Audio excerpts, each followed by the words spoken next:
Olá! Hoje no Mundo Político, a PEC da transição que já está no Senado. A proposta de emenda à Constituição prevê o programa Bolsa Família fora do teto por 4 anos e gastos extras de até 198 bilhões em 2023.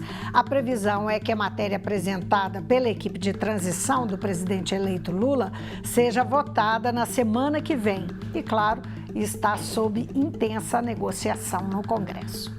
Eu vou conversar com a economista Mônica De Bolle. Mônica, prazer ter você no Mundo Político. Obrigada pelo Mundo Político e pela TV Assembleia. O prazer é meu. Um prazer estar aqui.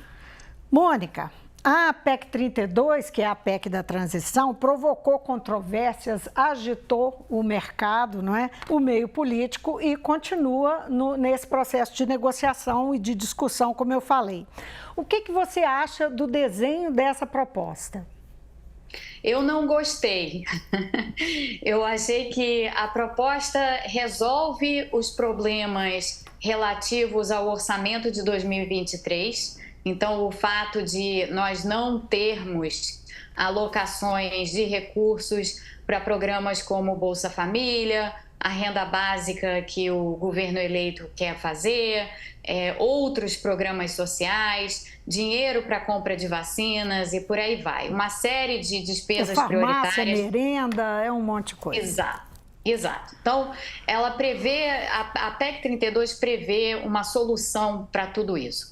Mas o que ela não faz, e é de extrema importância que a gente faça, ela não revoga o teto de gastos que nós temos hoje, que a gente já sabe ser uma regra fiscal falida, haja vista quantas vezes nós não tivemos que modificar o teto de gastos, e ela não coloca no lugar do teto de gastos, que já não nos serve mais, uma alternativa, um outro regime fiscal, com uma outra âncora fiscal mais bem desenhada e que tenha sustentabilidade ao longo do tempo. Essa é a oportunidade de fazer isso. Então, você simplesmente fazer o que a PEC 32 faz, que é resolver o problema orçamentário de um lado, mas não resolver o problema estrutural fiscal de outro, é extremamente complicado e extremamente problemático, no meu ponto de vista e acho que do ponto de vista de outras pessoas também. Há argumentos do mercado sobre a possibilidade, né, da PEC, o problema da PEC estar colocando um valor muito alto fora do teto. O mercado tem questionado bastante e os liberais que representam o mercado dentro do Congresso estão fazendo esse papel, a oposição principalmente, considerando aí a possibilidade só de um ano da PEC, a vigência desse extrateto para o Bolsa Família de só de um ano. Não é? A posição do Lula, num primeiro momento, teria aí espantado investidores, segundo o mercado. Como é que você lê esse ambiente em que a PEC foi costurada, não é? E as reações que aconteceram com ela? E como é possível, que margem que esses negociadores, que a equipe tem, sob pressão? Bom, aqui eu acho que tem dois pontos fundamentais. Um ponto fundamental é que os 198 bilhões de reais, ora contemplados na PEC 32, eles não é esse dinheiro que vai fazer com que o Brasil fique numa trajetória de descontrole fiscal e que tenha espiral inflacionária e uma série de outras coisas que nós vimos sendo repercutidas na imprensa, repercutidas por participantes do mercado e tudo mais. Então, não existe isso. Isso é um exagero, é uma maneira muito exagerada de você fazer uma crítica a esse valor. No entanto, tendo dito isso, na realidade, a gente não precisa de todo esse dinheiro para dar conta daquilo que a gente precisa dar conta em 2023. Na verdade, pelas contas que alguns de nós já fizemos, e que eu, em particular, fiz, seria perfeitamente viável a gente resolver todos os problemas que a gente tem com o orçamento de 2023 com mais ou menos 125 a 130 bilhões de reais, o que é um montante consideravelmente menor.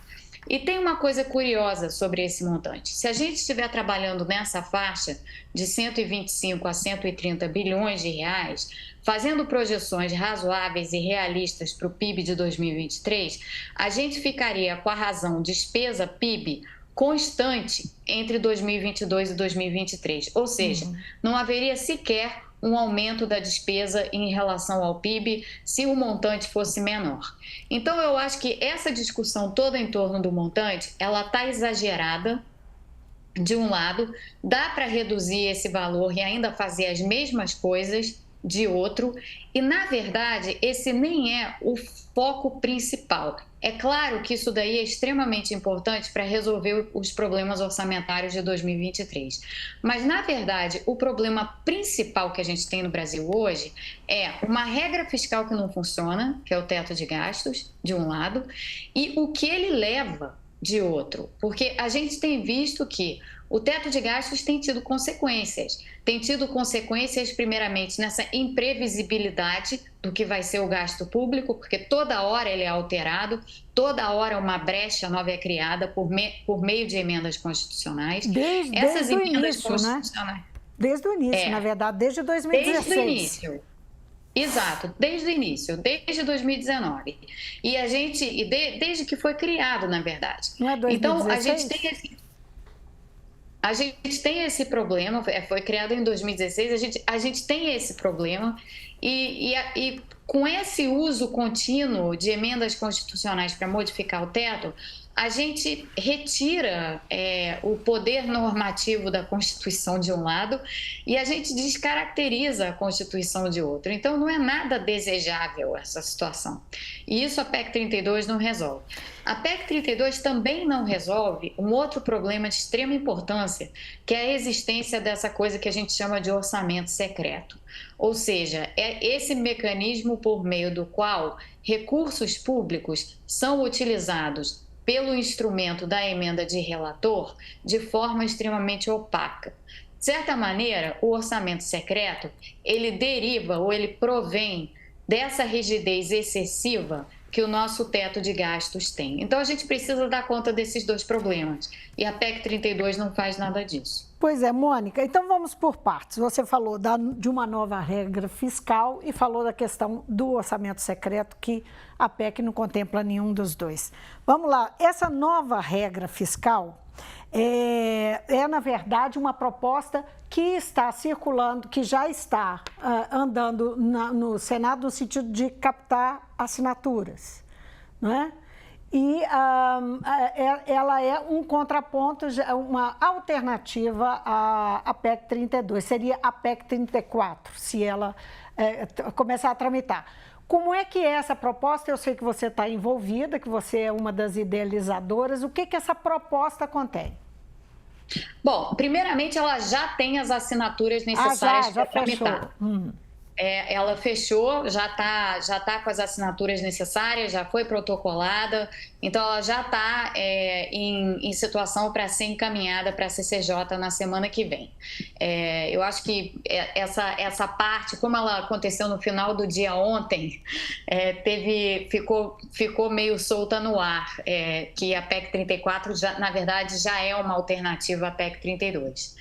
A PEC 34, ela tem tudo que a PEC 32 tem, então ela resolve os problemas orçamentários de 2023 com menos dinheiro, porque ela não contempla os 198 bilhões de reais, em vez disso são 125 bilhões de reais, então, como eu falava, é um montante que na realidade mantém a despesa sobre o PIB constante, não há aumento de gastos em relação ao crescimento do PIB. O Nelson Barbosa tinha advogado, que está na equipe, né, que foi ministro, tinha advogado justamente essa questão, né, que mantivesse... Exato. A relação com o crescimento do PIB. Exato. E a PEC 34 prevê isso, ao contrário da PEC 32. Mas ela vai além, porque a PEC 34, ela revoga o teto de gastos, então a gente elimina essa regra fiscal que não funciona mais para nós, e ela formula o que se chama do regime fiscal sustentável. O regime fiscal sustentável nasceu de várias discussões dentro da iniciativa Elas no Orçamento, que é um grupo de mulheres especialistas em finanças públicas, do qual eu participo, e nós formulamos esse regime fiscal com base nas melhores práticas internacionais. Então, esse regime fiscal, o que ele prevê? Ele prevê, primeiramente, uma volta do planejamento à política fiscal. Então, a política fiscal não pode ser feita num vácuo de planejamento. Você precisa ter metas de desenvolvimento para o país, metas de desenvolvimento de longo prazo. O regime fiscal prevê a adoção de uma âncora fiscal. Essa âncora fiscal seria, por exemplo, uma meta de endividamento público no médio prazo, em alinhamento com a Lei de Responsabilidade Fiscal, que é o outro problema que o atual teto de gastos tem. O atual teto de gastos, ele não está alinhado com a Lei de Responsabilidade Fiscal. Então, a gente resgata a Lei de Responsabilidade Fiscal, que é tão importante para nós. E, em terceiro lugar, dentro desse regime fiscal, a gente teria, sim, uma espécie de teto de gastos, mas um teto de gastos com um desenho totalmente diferente, válido por 4 anos, em que você possa, ao longo do tempo, modificar ou fazer alterações dentro das leis complementares que vão sustentar o regime fiscal. Ou seja, o regime fiscal, o seu detalhamento completo, é todo feito em lei complementar, não dentro da Constituição. Desse modo, a gente não fica alterando a Constituição o tempo inteiro. E ainda por cima, a gente prevê uma coisa que o Brasil não faz, mas que é extremamente recomendada nos fóruns internacionais, que é a revisão periódica dos gastos. Então, a gente propõe que o Brasil crie um mecanismo de revisão periódica do gasto público, exatamente para ver quais são as despesas que estão realmente funcionando, que estão dando resultado, que estão financiando políticas públicas que dão resultado, e quais são aquelas que não estão dando resultado. E essas que não estão dando resultado, a gente elimina para poder criar espaço fiscal para outras políticas. Agora, Mônica, você falou que de qualquer maneira tem um teto. Só para ficar mais claro, hoje o teto que tem é assim, considerando a inflação, não é, do ano anterior, é o limite que, digamos, as despesas públicas podem avançar, não é? No ano subsequente. Então, se nós tivermos uma inflação de 8%, em 2022, as despesas podem avançar 8% em 2023. Que teto seria esse? E isso acabou fazendo o quê? As nossas despesas crescem mais do que a inflação, não é?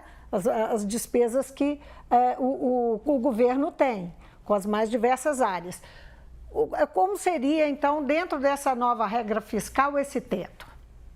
Pois é, justamente o que a gente não faz, porque esse foi o erro do teto de gastos feito em 2016, o que a gente não faz é detalhar, colocar todos esses detalhes de como as regras funcionam dentro da Constituição. Então, como parte dessa PEC, o que nós fizemos? Nós elaboramos um arcabouço para o regime fiscal, mas os detalhes, isso está dito, inclusive, na minuta, no texto da proposta de emenda constitucional 34, que todo o detalhamento do regime fiscal será feito por leis complementares. Então, haverá uma lei complementar que detalhará minuciosamente como que esse teto de gastos vai operar. Certamente ele não vai operar da forma como esse que a gente tem hoje opera, porque esse que a gente tem hoje, o que ele faz é o seguinte, ele, como você bem disse, ele está atrelado à inflação. No Brasil, a gente tem um regime de metas de inflação, que prevê uma redução da inflação ao longo do tempo. Então, na prática, o que acaba acontecendo com o nosso teto de gastos é que, ao acompanhar a inflação, os gastos vão sendo estrangulados ao longo do tempo, até você chegar num limite a partir do qual ele se transforma numa regra de contingenciamento, que é o que a gente tem hoje. E é por isso que a gente fica fazendo essas PECs sucessivas para criar brechas no teto, né? Conforme a gente vem fazendo desde 2019.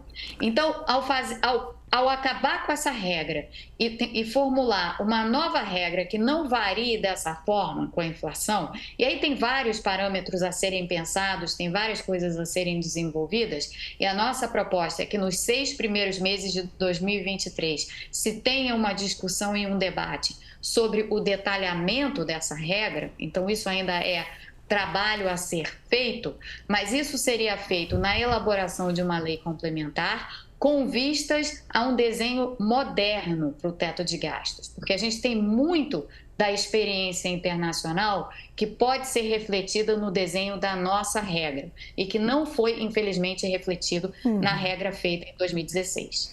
Agora, retomando a questão da negociação, para a aprovação da PEC 32, há uma forte negociação rolando no Congresso Nacional, né? Tanto na Câmara quanto no Senado. No Senado é evidente que é o momento, né? Fala-se em aprovar a PEC 32 até a semana que vem, mas estão em jogo aí as reeleições dos presidentes das duas casas e o orçamento secreto, né? As emendas de relator, chamadas de orçamento secreto, que tem o controle de Arthur Lira, o presidente da Câmara.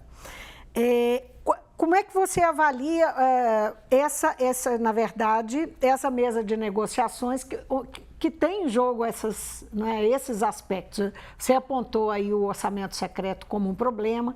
Eu queria que você dimensionasse esse problema, o custo disso, para que essa PEC seja aprovada. Seja essa, ou mesmo uma outra que viabilize um orçamento viável para o ano que vem.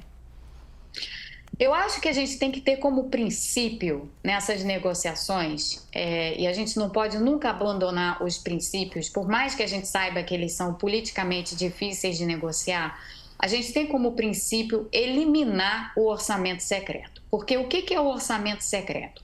O orçamento secreto é a prática do toma lá da cá institucionalizada. Para resumir, é isso. E isso significa que hoje, da maneira como o orçamento secreto opera, o poder sobre a formulação, execução e tudo mais relativo ao orçamento público está única e exclusivamente nas mãos de parte do poder legislativo. Isso não é aceitável do ponto de vista de nenhuma sociedade moderna. Nenhum país moderno e com um regime fiscal bom, que funcione com transparência e que tenha a capacidade de mostrar para os seus cidadãos como as políticas públicas estão sendo feitas e entregues, nenhum país com essas pretensões pode ter um orçamento secreto. Então, o orçamento secreto precisa acabar. E nesse aspecto, o que nós esperamos, muito sinceramente, é que a PEC 32 saia de discussão. Porque a PEC 32, do jeito que ela foi formulada, ela não dá conta do orçamento secreto, ela não resolve o problema do teto. E o que, na verdade, consegue resolver esses dois problemas de forma limpa, clara e transparente é a PEC 34. Então, a PEC 34 hoje, ela não é apenas a antítese à PEC 32, ela é o antídoto à PEC 32 e o antídoto ao orçamento secreto. E nós estamos trabalhando duramente para que as negociações saiam da PEC 32 e passem para a PEC 34, porque é onde as negociações deveriam estar nesse momento. Agora, o fato é que, politicamente, será que Lula tem, de fato, outra saída? Vamos lá. Lula vai enfrentar uma oposição bastante forte, que sai fortalecida, que entra em 2023 fortalecida, inclusive nas ruas. Não é? Qual que será que não seria uma saída possível isso aí? Essa negociação? Eu entendo o que você está dizendo e a sua argumentação, mas pensando pelo aspecto político, será que não é a saída possível? Não, não é. Não é, porque a gente tem que pensar na consistência temporal daquilo que a gente argumenta, né? Pode ser que hoje, nesse exato momento, pareça necessário ter algo como o orçamento secreto, o que é horrível de se pensar, mas vamos partir dessa premissa. Hoje, isso pode parecer razoável. Porém, quando você já tiver com o mandato em andamento, o orçamento secreto vira uma espécie de poder de barganha extra que o Congresso tem, e em particular o Centrão, para constantemente ameaçar o presidente Lula com impeachments, por exemplo. Então, a fragilidade política do presidente depois fica extremamente maior, fica muito maior do que a fragilidade, para usar o termo economês, ex ante. A fragilidade política não aparece, mas ex post ela aparece. Então, depois do fato, você fica com a fragilidade política em mãos, ainda que antes do fato você não fique. Então, nesse momento de negociações, parece óbvio, não, a gente precisa deixar o orçamento secreto mais ou menos intacto. Uma vez que você deixou o orçamento secreto intacto, ele vira uma manobra perene, um poder que parte do legislativo terá para exercer ameaças de impeachment ao governo eleito e ao presidente eleito. Então, não, na verdade não resolve nada, na verdade piora em muito a fragilidade do governo. É o que a gente chama de inconsistência intertemporal. Existe uma inconsistência na percepção de poder e de poder político do presidente da República antes e depois desse momento de transição. E o orçamento secreto é fundamental para entender como essa dinâmica muda. Ela muda radicalmente. Agora, o fato é que parte do orçamento secreto de 2022, que são quase 8 bilhões, ainda não foi liberado e as lideranças, segundo o Jornal Folha de São Paulo, estão trabalhando, negociando para que elas seja embutido esse que está bloqueado, não é? Está bloqueado exatamente por causa do teto de gastos, para que esse valor seja embutido na PEC 32. Quer dizer, é mais uma pressão de negociação aí, né, que extrapola até mesmo o que nós estamos falando. É péssimo. A gente espera que isso não aconteça. Seria um mau começo, se fosse assim. Bom, agora, outra coisa que eu penso sobre essa questão de fragilidade, não é? Uma eventual fragilidade do governo Lula, será que o Centrão fica mais forte do ano que vem? Será que a gente pode dizer isso com o recurso do orçamento secreto e que Lula fica mais fraco? Esse raciocínio não seria subestimar o Lula, que é um político que foi eleito até por ser o político que ele é? Não, eu acho que de maneira alguma. Nenhum político, por mais hábil que seja, consegue contornar uma institucionalização de toma lá da cá. Nenhum. Então, o que acaba acontecendo, se o orçamento secreto não for eliminado, como deveria ser eliminado, o que acaba acontecendo inevitavelmente é que há uma transferência de poder para o legislativo, ou para um pedaço do legislativo. Isso é fato. Essa transferência de poder se dá precisamente pela capacidade dessa parcela do legislativo poder fazer o que quiser com o orçamento público e poder usar isso como manobra de chantagem com o presidente eleito. Pode ser o melhor negociador do universo. Nenhum melhor negociador do universo consegue ir contra algo que foi institucionalizado. Porque não se trata aí mais de mudar algo que está em constante mudança, meio amorfo, não foi exatamente institucionalizado, que sempre foi a prática no Brasil. Então, não se trata mais de ter termos de negociação. Se trata de ter o toma lá da cá institucionalizado nas mãos do Centrão, sobre o qual o Lula não tem praticamente poder de barganha nenhum. É disso que se trata. É essa percepção que é preciso ter.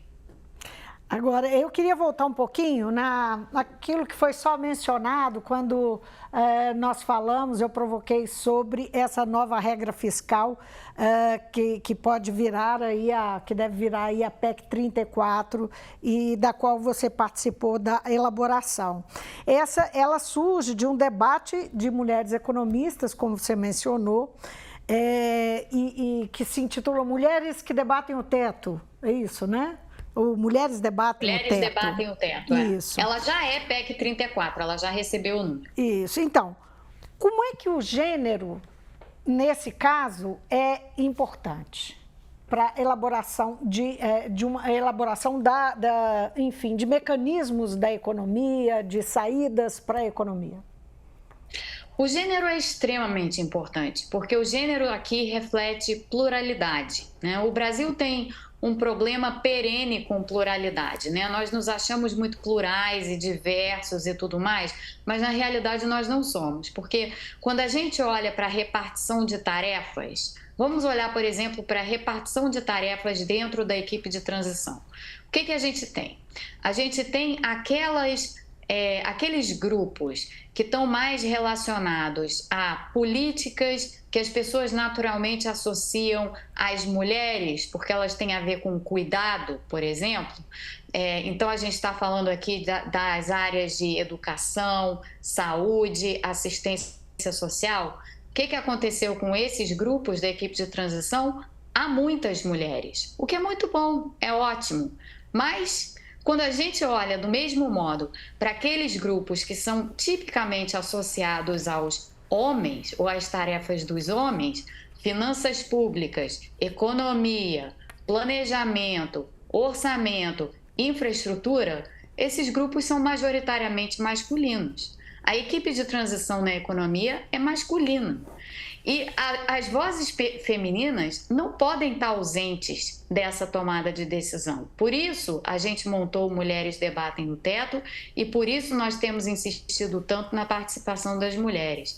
Porque o orçamento público, ele precisa refletir não apenas as vozes masculinas, mas as vozes femininas, porque há necessidades de políticas públicas que são única e exclusivamente de domínio das mulheres ou de interesse das mulheres, e não de interesse de homens. Eu vou dar um exemplo muito, muito simples aqui, mas é um exemplo que é recorrente no Brasil. Imagina uma mulher que mora numa periferia de uma grande cidade e usa transporte público, ônibus, para ir trabalhar e que se desloca da casa para o trabalho todos os dias por meio desse ônibus, desse transporte público. Olha a situação que essa mulher enfrenta. Quando ela chega em casa, se ela chegar à tarde, ela vai descer num ponto de ônibus deserto, em que a segurança dela está em jogo. Essa é uma situação que é enfrentada recorrentemente por mulheres e homens não têm a menor noção do tipo de insegurança que isso representa na vida de uma mulher.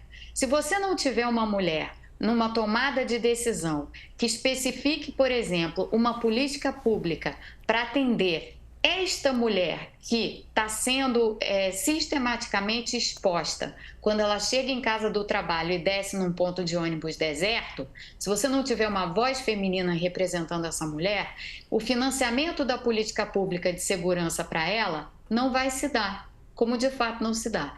Então, esse é só um pequeno exemplo para mostrar por que na discussão orçamentária você precisa da pluralidade, você precisa sim ter mulheres discutindo o orçamento, mas não só discutindo, você precisa ter mulheres na tomada de decisão, participantes da tomada de decisão, é isso que importa.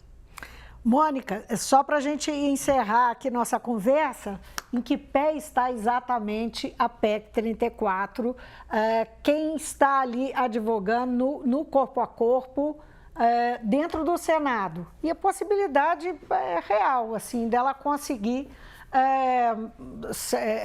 superar, não é, no interesse dos senadores, a PEC 32, que é a PEC do governo eleito. Sim, nós escolhemos várias assinaturas importantes. Quem efetivamente fez a PEC 34 foi a senadora Leila Barros, e foi ela que protocolou a PEC 34, mas nós escolhemos assinaturas do senador José Serra, que prontamente se prontificou a apoiar a PEC 34, até porque a PEC 34 ela guarda muitas semelhanças com a proposta de emenda constitucional que ele próprio, o senador José Serra, já havia apresentado.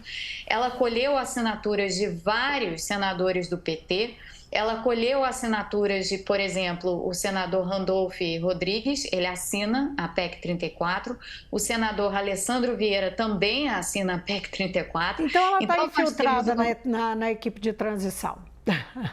Digamos assim. Então ela está infiltrada na equipe de transição. Está infiltrada na equipe de transição. Muito bem. Muito bem. Vamos aguardar então os acontecimentos e acompanhar de perto, porque esse assunto é muito importante para nós todos, não é? Com certeza. Foi um prazer ter você aqui no Mundo Político, na TV Assembleia. Espero poder contar outras vezes com a sua voz e com a sua presença enfim, o seu conhecimento. Foi um prazer para mim também, muito obrigada e vai ser ótimo voltar mais vezes aqui. Abraço. Eu conversei com a economista Mônica de Boule, falamos sobre a PEC da transição, o PEC do Bolsa Família, que já está no Senado e prevê um extrateto no orçamento em 2023 de até 198 bilhões de reais. Eu fico por aqui, obrigada pela sua companhia. Até amanhã.